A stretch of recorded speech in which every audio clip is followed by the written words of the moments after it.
My name is Daniel, and I'm 84 years old. The moment I realized I'd lived too fast didn't come during a crisis or a hospital stay or some dramatic goodbye.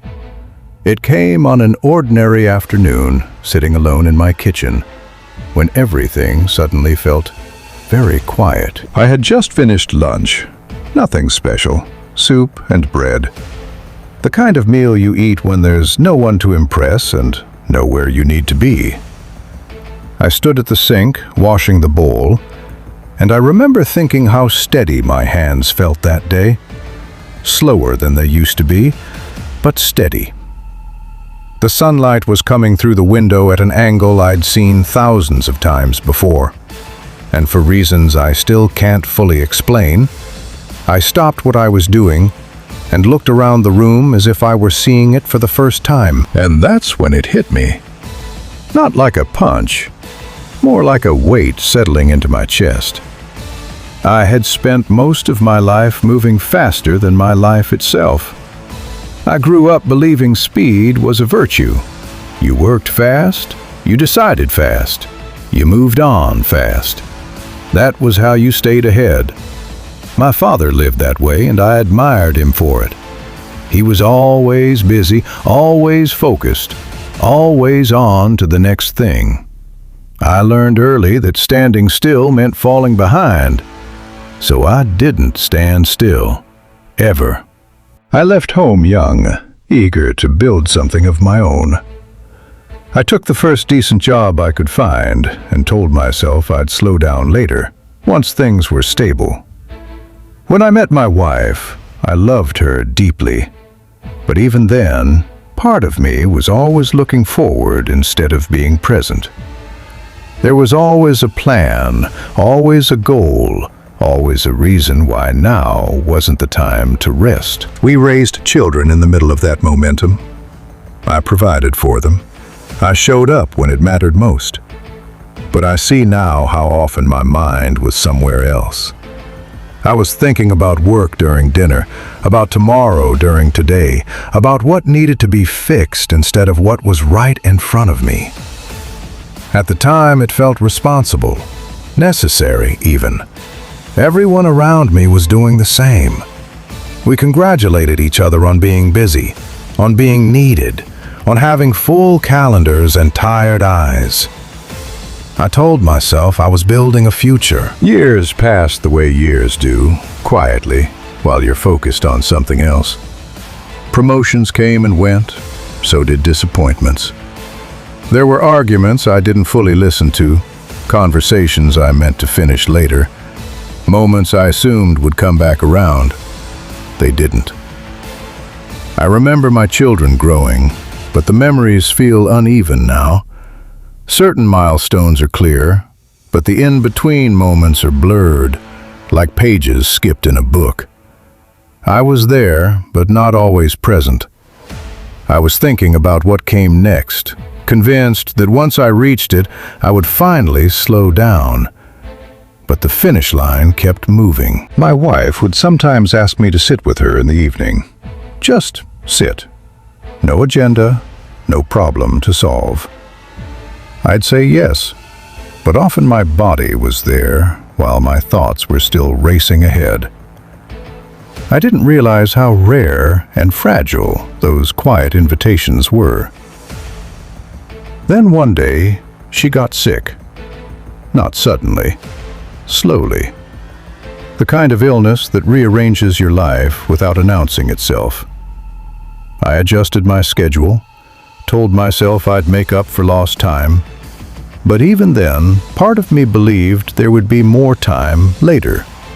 Recovery, a return to normal. There wasn't. After she was gone, the house felt larger than it ever had before. The silence wasn't peaceful. It was heavy. I kept busy at first, out of habit more than need. But eventually the days stretched out, and I had no choice but to sit with my own thoughts. That's when I began to notice how fast I had been moving all those years. and how little of it I could actually remember in detail. Life doesn't announce when it's slipping past you. It doesn't warn you that a normal Tuesday is actually something you'll miss one day. It just keeps going, whether you're paying attention or not. I still told myself, even in my 70s, that I'd slow down soon, once I sorted out my health, once I finished organizing things, once I felt more settled. But time has a way of ignoring those conditions. And then came that afternoon in the kitchen. Standing there, holding a clean bowl, I realized there was nowhere I needed to rush to anymore. No deadline, no meeting, no one waiting on an answer. And instead of relief, I felt a deep sadness. Because for the first time in my life, I was moving at the right pace, and there wasn't much life left to move through. That realization didn't make me angry. It made me honest.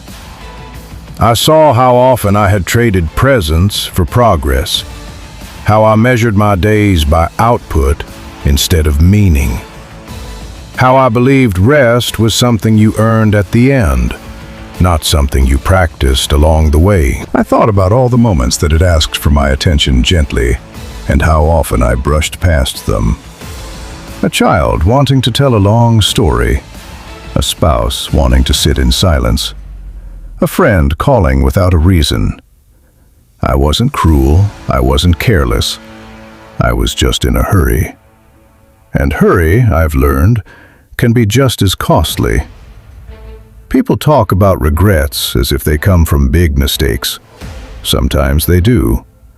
But more often, they come from small, repeated choices that feel harmless at the time. One more task, one more hour, one more postponement. You don't notice the cost until the bill comes due. At 84, my days are slower now by necessity. My body decides the pace whether I agree or not. But my mind has finally caught up to that rhythm, and in the quiet, I've learned things I wish I had known earlier. I've learned that most of what we rush for doesn't hold us when we're alone. Titles don't keep you company. Achievements don't sit beside you in the evening. The things that last are the ones that ask you to slow down. I don't say this with bitterness. I had a good life, a full one. But fullness isn't the same as depth, and speed makes depth hard to reach. If you're listening to this and you feel busy all the time, if your days blur together and you're always thinking about what comes next, I want you to know something gently, without judgment. Life isn't waiting for you to be ready. The moments you think you'll return to later are happening now, and they don't repeat themselves in the same way. You don't have to abandon ambition or responsibility to slow down. You just have to notice when speed has become a habit instead of a necessity. Sit a little longer when someone invites you to. Listen without planning your reply. Let a moment finish before you move on from it. I didn't realize I was living too fast until my life finally slowed me down. I wish I had learned that lesson sooner, but I'm grateful I learned it at all. If my story does anything for you, I hope it gives you permission to pause. Not someday,